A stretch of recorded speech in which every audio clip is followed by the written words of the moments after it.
Math. It is sometimes a scary subject for people, very difficult to master for others. We have an expert today. You want to stick around because he's going to give us strategies, tips, and some insights into making sure that your child is going to be math ready. Okay. So thank you so much for joining us today, Dave Cole. Welcome to the Falling for Learning podcast. Thank you. It's great to be here. I'm looking forward to the conversation. We always ask our guest, what is that thing that made you fall in love with learning? Probably my third grade teacher. I think I can go back to there. And particularly when it came to math, I was always good in math, so I kind of thought as long as I was getting hundreds on the test, I did not really need to do the homework. She and my mother did not quite agree with that thinking, so they convinced me that I needed to rethink that. But what my third grade teacher did is she started giving me more homework and harder homework. And a lot of what she gave me were math kind of puzzles. And I just fell in love with it. I didn't realize I was doing a lot more work than everybody else in the class, but I was doing something that I really liked. And I still, to this day, do math puzzles and logic problems and things like that. It's just a way to kind of keep my brain moving all the time. Wonderful. Okay. So how did those skills and strategies that you learned from that original spark from your love of learning, how did it influence what you do today? Everything I've done in my career has been kind of math related since then. So I went to school, I got a mechanical engineering degree, a math degree, a computer science degree. I wasn't quite sure what I was going to do, so I was kind of covering my bases there.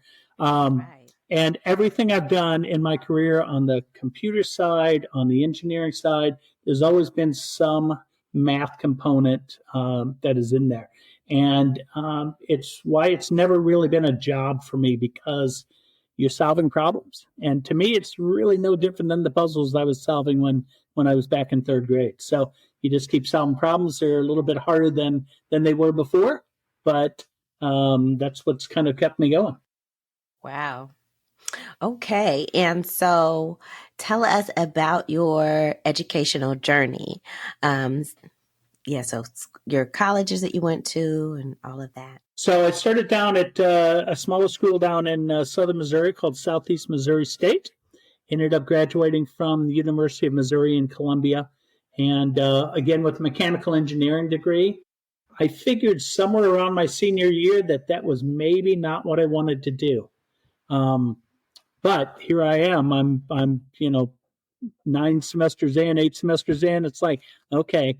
So I graduated with mechanical engineering, got a job as a mechanical engineer, immediately went back and started going to school, and I picked up my math and computer science degrees, and kind of made that career shift about 5 years in. So that was that graduate school, or that was just another, or was it another bachelor's? Or another bachelor's? Yeah. So I had many bachelors piled up on top of each other, and never did go the master's route. But so I'm kind of not as deep, but I'm broad. So. Okay, that is so interesting. I know a lot of people, they go right for the graduate school. And what made you do the bachelor's again instead of doing like a master's or something like that? I think I was 22 years old and I didn't think it all the way through. I probably should have gone that route. It would not have been probably much more work. What I did instead was kind of pursue 2 bachelors at the same time. That kind of worked into my work schedule. So it ended up working out fine as a result. It's a different path, and definitely might be, work for other people as well. Mm-hmm. So that's I like that new perspective, a different perspective of how you did that. Now tell us about those, what you do now that you're coming to really share with parents and educators out there as it relates to math.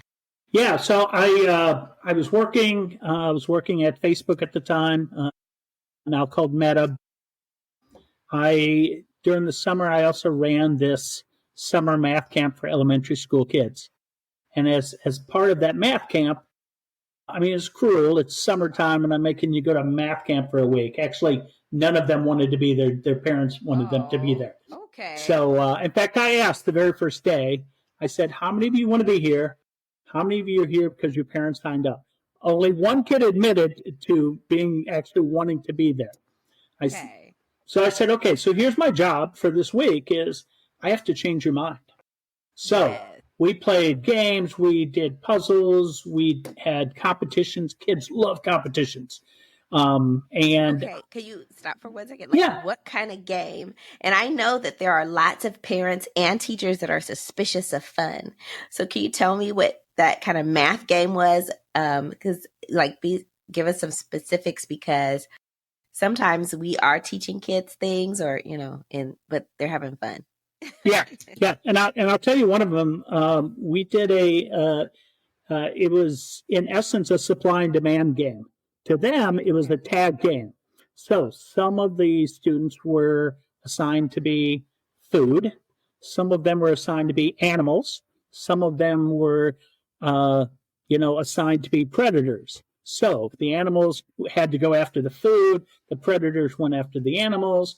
We had some people that went after animals or food, and you had to collect, get enough food. And if you didn't get enough food, then you died.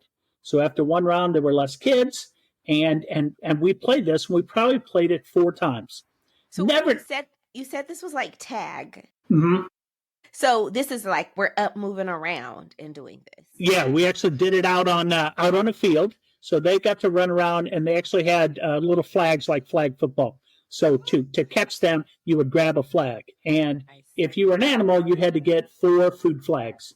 Otherwise, you would die. And you had a certain amount of time. You had to have enough food. Right. Okay. And we switched some roles around.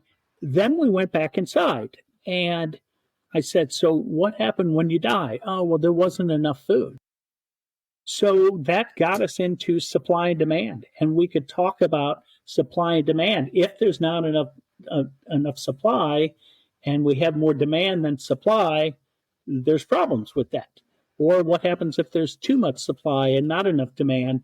And it allowed us to kind of talk about some mathy subjects, but they got it because of playing this game. Love it. Yeah. So did you make this game up, or someone showed you? We made that game up. So I was doing the math camp at the time with my son who was in high school. And I will give him credit for this one. I believe he actually came up with that game, and I helped him hone it a little bit. But so it was great. So it was a great way to talk about math concepts. We built bridges, like a lot of times you'll do in STEM. We built bridges out of different things, and we talked about why are triangles stronger than just a straight beam and things like that. Yes. But they were able to see it because we were putting weights on these, and some were crashing and some were not. So it was seeing them, it was visualizing. We did a lot of things with Mobius strips and strips of paper. And I would take a loop of paper. Right? Let me stop you for 1 second. Sure. Is that Mobius strips? Mobius strips. Mobius. Okay, tell us more about that. So we started with just a strip of paper. And I said, we're going to do some math with the strip of paper. And you fold it around so it makes a ring. Okay, so I've got this ring, and what happens if we cut this ring in half, long ways? Well, you get 2 rings out of it. Say, okay. So a Mobius strip, I take that same strip of paper, but before I connect it together, I put one little twist in it. So now it becomes a Mobius strip, which mathematically changes everything. So now you cut that in half the same way we did, but you don't get 2 rings. It just makes one bigger ring. And if I cut it in half again, it made an even bigger ring. So we just talked about why was that? So we can get into some pretty high-level stuff with elementary school. I've taught that same lesson at the high school level. And just the same little aha moment on their face when they're going, whoa. And then someone will always ask, what happens if I make 2 twists in there? I said, let's do that. So then they were making 2 twists, and you cut that in half, and something different happens. It actually makes 2 rings, but they're connected together this time. And 3 twists, it does something different. Every time it does something a little different. So now I had these kids begging me for paper and glue sticks and scissors so they could do that. Now, there's a lot of complex math behind why it all works, but that wasn't really the purpose. The purpose was to show math is more interesting than they think. It's not worksheets, it's not calculations, Yeah. it is all around us.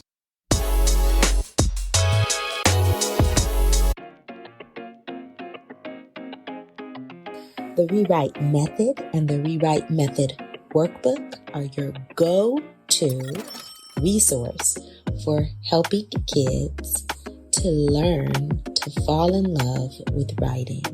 It has the tips, tools, resources, strategies, and skill-building activities to help kids fall out of writing hate and into loving to write. Get your book set today.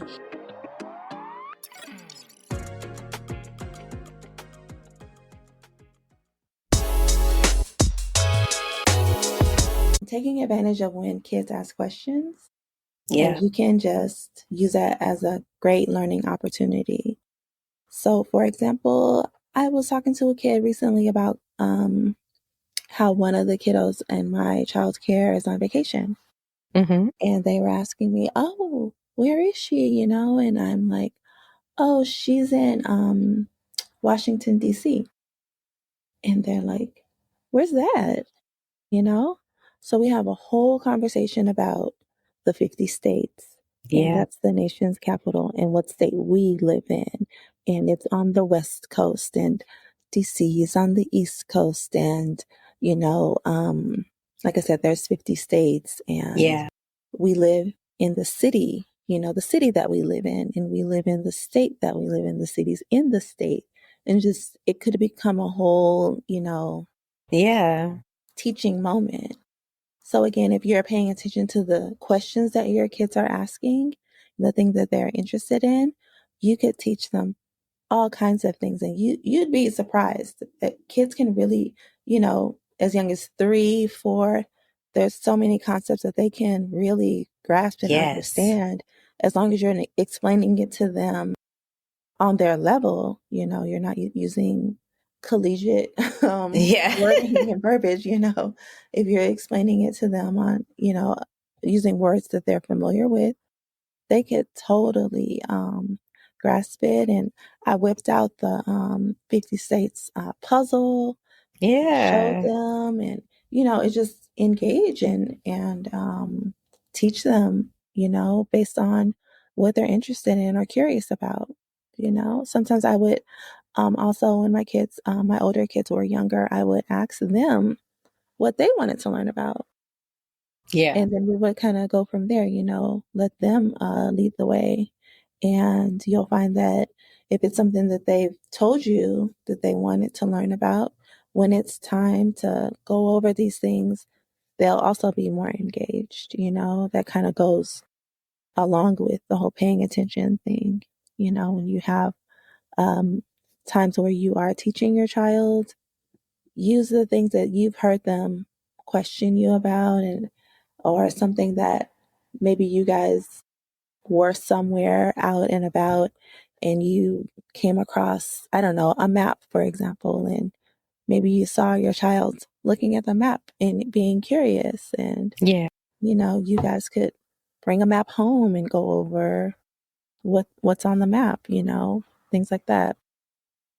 That's yeah, that, and again, thinking about the opposite side of that, sometimes we're busy, we're not in a good mood, and kids are asking us questions and we're like, I don't know, or like, Yeah. that's enough questions or whatever.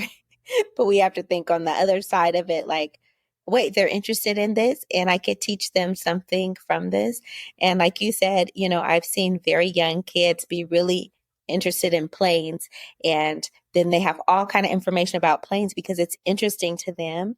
They'll look Yeah. at books, they could identify planes, they can, you know, and you're like, wow, like, but it's like they were interested in it. They asked questions about it. You got books about it.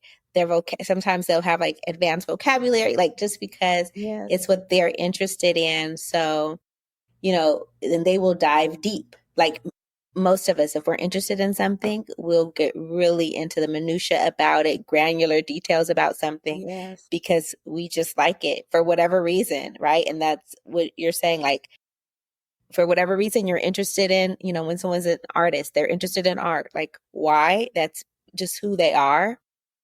Someone else interested in mechanics or planes, someone else interested in flowers or plants or whatever it is. And yeah, so just kind of nurturing those interests. That is so good that you were able to bring the fun with it, Mm-hmm. with the math, right? That we're up playing, something that looks like maybe resembled tag from maybe people passing by. And also kind of like a maker kind of space that you created where they're making things, they're trying things out, really fueling the inquiry for kids when it came to math. And so those are some real strategies that our parents and our educators can think about. And, a lot of creativity, like, you're saying your high school son helped create that game for you. So maybe your kids will create a game or you could create a game, but really taking math outside of the books and paper and thinking about practical application is really some awesome ways to bring math to the forefront for children. Yeah, and we do it. We do all kinds. In fact, my kids are, they're older now. My son has a law degree now. My daughter's a doctor.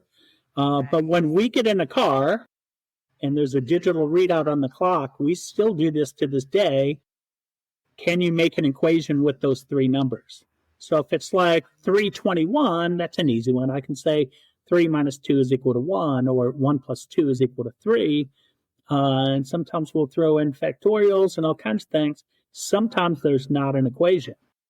And then I'll say, what's the next time where there is a good equation? So now that's much higher level thinking. And it's just using three numbers on a clock, and you can play that anywhere. And we still enjoy playing that. That's really cool. Can you back up a little bit? I heard you say factorials. And just for our viewers and our listeners, can you explain that for them? Sure. So factorial, if I had a number like 3 factorial, and mathematically you write that with a 3 and then an exclamation point after that. And 3 factorial means 3 times 2 times 1. 5 factorial would be 5 times 4 times 3 times 2 times 1. And factorials can get very, very big very, very quickly. And to an elementary school kid, factorials are not a lot of use except for fun. But when you get to high school and you start looking at combinations and how many combinations of let's say I have 5 flower pots. I want to arrange them on a shelf. How many different ways can I do that? It's 5 factorial. So they'll very quickly learn that, wow, that's an easy way of solving some pretty complex problems. Nice. Thank you so much. All right. And so tell us what you're doing now to really, support kids in math or educators in math. Yeah. So from that camp, one of the things that I did, I told a lot of stories. I think I just like telling stories. And it's much easier getting a concept across if there's a story behind it, because you're not so focused on the math behind it. It's kind of the story. So one of the kids told me, "Oh, Mr. Cole, you should make these into books." And I said, "Yeah, that would be fun. I'll do that." And I had some free time. I was living in California, kind of commuting back and forth to St. Louis, which is my hometown. And sometimes on weekends I had some free time. So I said, okay, I'm going to start writing these. I'm going to take one of these stories, expand it out into a book. So I wrote a mystery story about elementary school kids solving mysteries using math, some math concept. So I was having fun doing it. So I wrote one, I wrote another one, I wrote another one. And one of my coworkers, I was talking to him about it. He said, you ought to try to get these published. And 11, 12 books later, translated into, I think, 7 languages, 9 languages, I don't know. Yeah, so I'm kind of an accidental author, and it was really just about telling stories. Yeah, some of what that reminded me a little bit of MathNet that was on, I don't know if it was on PBS back in the day. I don't know. Like Yeah, little mysteries being solved with math. So, yeah. There was a show called Numbers that was on for a little bit, and it wasn't for kids, and it was they had the mathematician guy in there who was solving things, going, well, the math says that whatever. yeah. Um, so that just kind of intrigued me, and I'm sure that was kind of in the back of my mind when I wrote these books. But kids love them. I had one little girl write me this is the nicest note. She said, I really didn't like math. And during COVID, I was at home and my dad brought me the first Math Kids book. And I read it and liked it. And then he got me another one and another one. And she said, completely changed my mind about math. And she said, now math is my favorite subject and it's my best subject. Wonderful. So she said, thanks for giving me a chance to learn about math. And I went, great, you got it. That's who I was writing this for. Absolutely. That is so great. And shout out to, parents. Like that could be such a great writing activity too. Like just writing to the author and sharing how a piece of literature really helped you and you enjoyed it. So I really like that idea too. So tell us where we could get your book. So you can find out about them. I have a website, davecolebooks.com. Very clever name. And it'll tell you all about the books. I've got a younger series as well called Emily and Sam. I had some parents saying, because the Math Kids is probably 3rd to 6th grade kind of range. And I had a couple parents, and this happened over the course of a couple weeks. I was getting the same message from multiple parents saying, my kids love your books, but I have some younger kids. Could you write a younger series? And I said, well, maybe. Let's see. So I wrote the first one. My publisher loved it. So there's 3 books in that series, probably some more to come on that as well. That's more for 1st through 3rd kind of grade, early chapter books. Wow. So, yeah. So sometimes you'll find them at local bookstores. They're hit and miss a little bit. You can always find them on Amazon, BarnesandNoble.com, and all the big places. But a lot of independent bookstores as well. Great. I know like before the show, you were telling me at the beginning of this is the beginning of the school year and that you have a lot of places that you visit. Can you tell us about, how someone could get in contact with you and then what would you do when you go to their school? Yeah, and also through the website. So davecolebooks.com. It's got a whole section on author visits. I've probably done, 150 maybe visits now throughout Missouri, Illinois, Indiana, Iowa, been down to Florida. So that to me is fun, and they're very interactive presentations. So kids are doing some math with me, and we do some stuff with the paper strips. I do a little magic, which always keeps them interested. Sometimes some fire appears, out of my hands, and you never know what's going to happen. So it's a lot of fun, but I need to be very interactive so that the kids are experiencing that. And I do something a little bit different with younger kids than I do with the older kids. But you can contact me right through there, and that's fun. I love doing the school visits. I had one teacher tell me when I was on a visit, said, we have been reading your book and we do it as a read aloud in class. And in the book, I do have some puzzles because I think puzzles are a great way of teaching math without them knowing they're learning math, right? I don't even have to tell them it's math. They'll figure it out. And she said, whenever we get to a puzzle, then we all break into groups and we try to solve the puzzle in like groups of 4. And I said, that's a perfect way of using the books.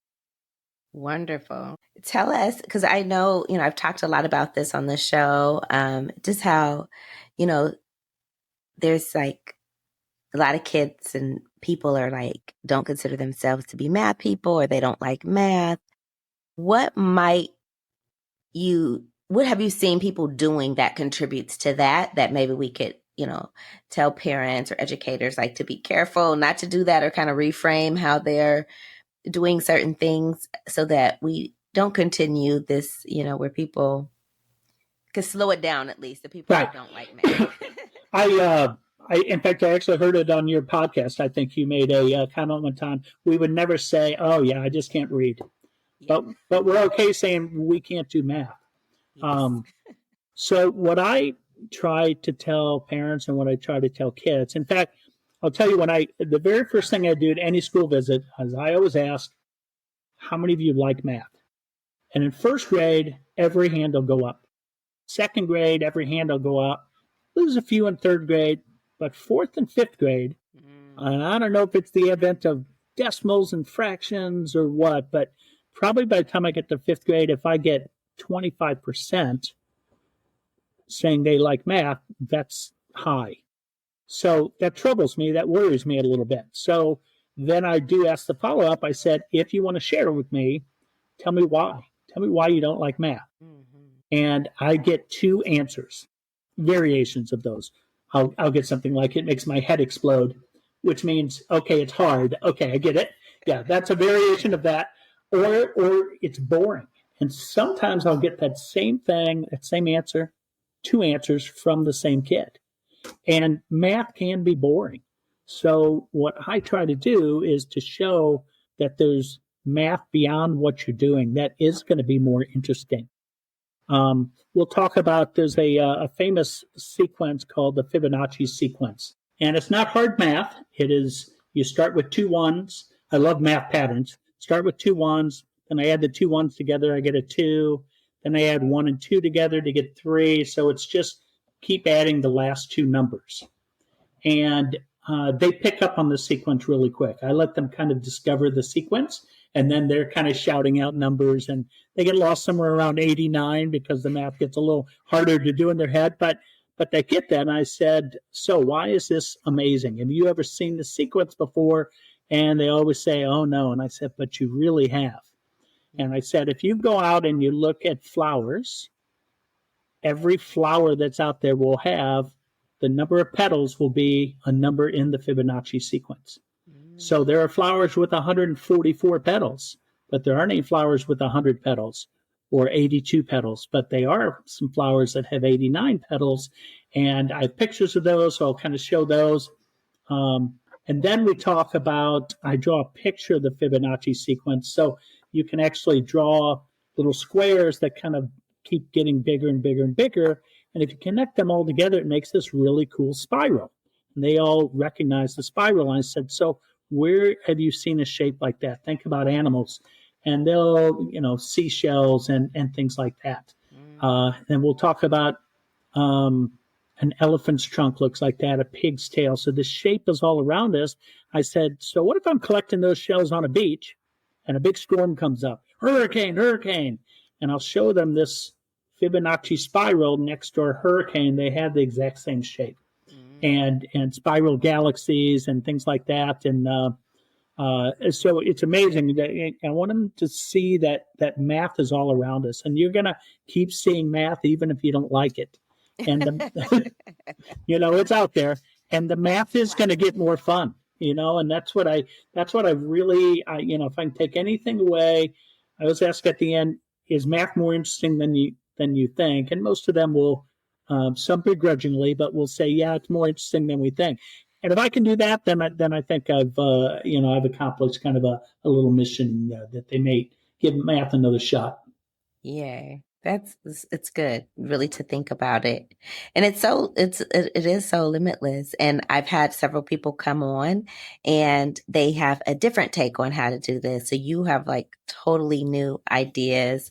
But yeah, so I think maybe it's on us as parents and educators to really make sure that we are highlighting and bringing to the forefront the ways in which math are all around us, how we could use it, the applications for it, how to make it fun, how to integrate it in ways that are more engaging. And I think also embracing just that, like it can be boring sometimes, but there's all these other layers that make it more interesting. But when you're interested in it, then the boring is less boring, right? Like it's not Right. as boring. Yeah. Right. And you're willing to go out and learn some on your own, because ultimately, I think what we want kids to do is we want them to learn on their own, because Yes. at some point we're out of school and we don't stop learning. We want to keep learning. We get to choose more of what we learn, but we always want people to learn. So I want to help give the skills to be able to go out and do the learning. So what I did in the books is there's an appendix in each book, each of the Math Kids books, that talks about the math. You don't have to get into the math, but if Mm-hmm. kids are interested, there's more details on, what does this really mean mathematically? And Yeah. so I think that part's fun as well. There are also teacher study guides for all of the books as well, or at least most of the books. Those usually trail the books by a little bit, but Nice. That is so good. We so definitely in the show notes we'll have all this information, and for parents and educators to really be able to, share these resources with their kids and really get into the books and the fun of math. Okay, and so you're so experienced, right? And with the math and everything. But if I'm a parent, could you give me some advice? Well, my fifth grader hates math. Like, what should I be doing at home, or what are some things I could be doing, that are really practical for me? If I'm a parent who is not an educator.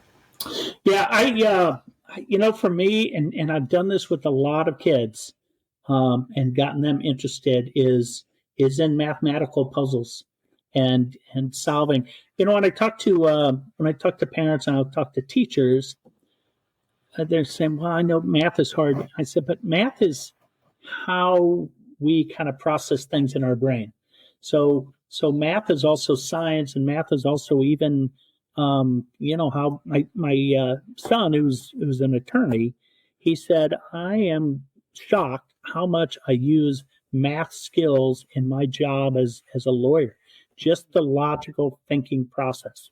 I need to prove this. How do I get this, and this to do that? So those skills are really, really important. So, yep, maybe they will not do calculus when they get older. Not everybody does, right? Mm-hmm. But they are going to need these other skills, and a lot of those are just kind of thinking skills, logic problems. Kids like to learn how to do Sudoku puzzles Yeah. and things like that. So, and there's all kinds of resources that are out there. You can Google, math games for pick a grade, and there'll be lots of things, or math puzzles for that age. I coach 1, 2, 3, 4. I think it's 4 now. Math teams, and we play a game called Equations, which is just a really heavy duty thinking game, and the Okay. kids never will know how amazing math they are doing. And I'll just tell you equations real quick because it's an interesting game. We're taught to solve a problem. We are given 3 plus 4 to get 7, right? Mm-hmm. Equations does everything backwards. You start with the solution, and maybe the solution is 24. Well, Okay. there are lots of ways to get to 24. There's 2 times 12, and there's 2 times 10 plus 5 minus 1. And it makes kids look at numbers differently, Okay. and it's a great strategy game. And I have fifth graders that are doing, fractional roots and powers and things, and they don't know how hard the math is that they're doing. They've just found strategies for doing that. Two other games I really really like. One game is called 24, Okay. and it's a card game, and it just has 4 numbers on it. And you have to find a way to make those 4 numbers using just addition, subtraction, multiplication, division to get to 24 using all 4 numbers. Okay. Great game. Another one I like is a game called Set, SET, Okay. and it's just patterns, and you have to find 3 things that are alike or different. and and you can play that with very young kids, and you will not be able to play with them long. They will get very good at it very quickly. But it's a really good, just a logical thinking game. And I love that game. But you can make up your own. Flashcards, I think, no one likes flashcards. But in math camp, I invented the game of Dave. It's my game. I could call it after me. So it's basically like playing the game of war. You divide the cards up, you flip over a card. And face cards are worth 10 points. Everything else on 9 is 9 and 8 and so on. If they're the same color, they have to add them, and it's the first one to come up with the sum. If one's red and one's black, you subtract them. If they're both red, you multiply them. So there's 3 different operations that you can do. Right. What are you really doing? You're doing flashcards. They loved playing that game because it became a competition. And that's all they were really doing was flashcards and working on their math facts. So it was fun. They would beg me to play that. We'd come in the morning and go, "Can we play Dave? Can we play Dave?" Sure, yeah, let's go for it. And that's something that you can do at home with your kids, right? If they're struggling with some stuff, you make it a game, and they don't have to know they're learning. Absolutely. We are so glad that you came on our show. Another math expert on our show with a total different twist on how to make a math application fun, interesting, and even running around and doing it. I love it. So we are going to make sure that all of that is in the show notes, and please reach out to Dave. Is there anything you want to tell parents or educators maybe struggling out there with learning, or just may or may not, whatever final things? Yeah, it's, again, you find a way to get your kids to want to learn. So if they love baseball and hate math, have them do statistics for baseball players. They don't know they're doing math. They're doing statistics for baseball players. Yeah. How many games behind are we? What's the magic number? All of those little baseball-y terms have math behind all of them. They could get into that. So find something that they like, and find a way to incorporate some math in there. Feel free to reach out. I can come up with ideas for you. So reach out to me through the website, and I just say, hey, give me your situation. I'll come up with something. Love it. All right. Thank you so much again, audience, for listening in or viewing the Falling for Learning podcast. Please do something today that's going to give your children the competitive advantage. Have a great week. Thank you. Thanks again for supporting the Falling for Learning podcast. New episodes go live every Saturday at 5 p.m. You can watch us on youtube.com at Falling for Learning, or listen on all major podcast platforms such as Apple, Google, Audible, Spotify, and much more. For more resources, visit fallinginlovewithlearning.com. We really appreciate you. Have a wonderful week.